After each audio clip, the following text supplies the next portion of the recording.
Actually আমার বাড়ি হচ্ছে গঙ্গাসাগর। গঙ্গাসাগরের পাশে একটা দ্বীপ আছে ঘোড়ামারা বলে, যেখানে এখনো পর্যন্ত কারেন্ট পৌঁছায়নি। তো ওই রকমই দ্বীপে আমার জন্ম, যেখানে আমি পড়াশোনা করতাম। পড়াশোনা করতে করতে যখন আমার সেকেন্ড ইয়ার আসে, তো সেকেন্ড ইয়ারে বাড়িতে এমন একটা প্রবলেম আসে, তখনই আমি পড়াশোনা বন্ধ করে কলকাতায় আসি কিছু করার জন্য, আপাতত ফ্যামিলিকে সাপোর্ট দেওয়ার জন্য। তো এখানে এসে 4,500 টাকা স্যালারিতে একটা কল সেন্টারে চাকরি শুরু করি। এয়ারসেল একটা কোম্পানি ছিল, নেটওয়ার্ক কোম্পানি, সবাই জানবেন। তো ওই কোম্পানিটা যখন বন্ধ হতে যাচ্ছে, ঠিক সেই সময় আমি আমার একটা বন্ধুর সাথে সেক্টর 5-এ সল্টলেক এরিয়াতে মুদিখানা হোম ডেলিভারি ব্যবসা শুরু করি। তো ওখানেও কাজ করতাম, ভোর 4টে থেকে শুরু করতাম রাত্রি 12টা পর্যন্ত। অনেকে বলেন যে আমার হাতে টাইম নেই। সত্যি বলতে আমি যখন শুরু করেছিলাম এই ব্যবসাটা, আমার হাতে টাইম একদমই ছিল না। কারণ ভোর 4টে থেকে শুরু করতাম আর রাত্রি 12টা ওখানে কাজ শেষ করতাম। 10 থেকে 15,000 টাকার মধ্যে আমার ওখানে ইনকাম আসতো। তো তারপর সন্তুষ্ট ছিলাম না, যেহেতু বাইরে ছিলাম, কিছু করতে হবে।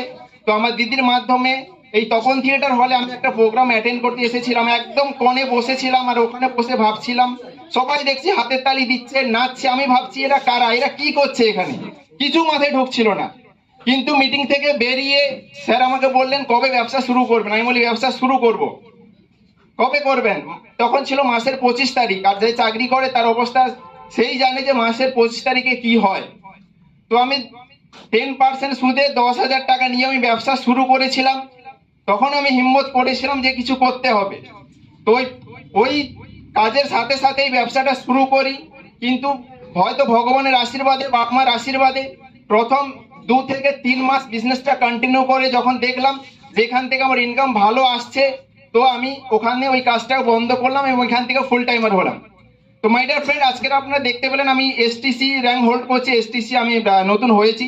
যেদিন ব্যবসা শুরু করেছিলাম ভাবতেন টিসি কি করে হব, যেদিন টিসি হয়েছি ভাবতাম যে ডিস্ট্রিক্ট কি করে হব, জানি না, অটোমেটিক হয়ে গেছে।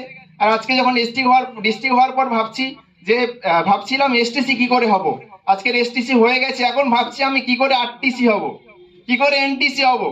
তো মাই ডিয়ার ফ্রেন্ড, জানি না কি করে হবে, তবে একটা জিনিস জানি যে আমার উপরে যিনি সিনিয়র আছেন, যাকে আমি মেন্টর বলে ভাবি, উনি আমাকে যে কথা বলেন আমি চেষ্টা করি ওনার পুরোটা কথা শোনার জন্য। উনি যা প্ল্যানিং দেন ওই প্ল্যানিংটা মেনটেন করার জন্য। তো হয়তো সেই জন্যই আজকের আমি এখানে দাঁড়িয়ে আছি এবং কোম্পানির সিস্টেম ফলো করে স্যারের কথা শুনে এই জায়গাতে দাঁড়িয়েছি। এবং আমি জানি যে স্যারের কথা যদি শুনি, অবশ্যই আমি RTC, NTC, CTC, ITC, diamond, আমি সব কিছু র্যাঙ্ক এখান থেকে হোল্ড করতে পারবো।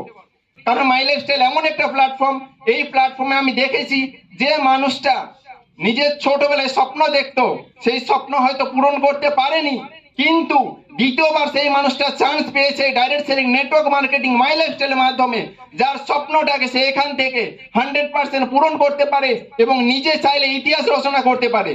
তো মাই ডিয়ার ফ্রেন্ড, সেই রকমই একটা ইন্ডাস্ট্রির সাথে আমি আছি আর আমার একদম ভরসা আছে। আর সেই রকমই আমি আমার গোল সেটিং করেছি, এই মাই লাইফস্টাইল থেকে, এখান থেকে ইনকাম করে আমিও কলকাতায় নিজের ফ্ল্যাট নেব 2031 সালে। আমারও চ্যালেঞ্জ আছে যে আমি দেখি বড় বড় টপ সিনিয়ররা মার্সিডিজ নিয়ে ঘুরে বেড়ান, 2031-এ আমিও মাই লাইফস্টাইল থেকে মার্সিডিজ নিয়ে আমিও প্রুভ করতে পারি যে হ্যাঁ, একটা সাধারণ মানুষ, গ্রামের ছেলেও চাইলে এখান থেকে সাকসেস পেতে পারে।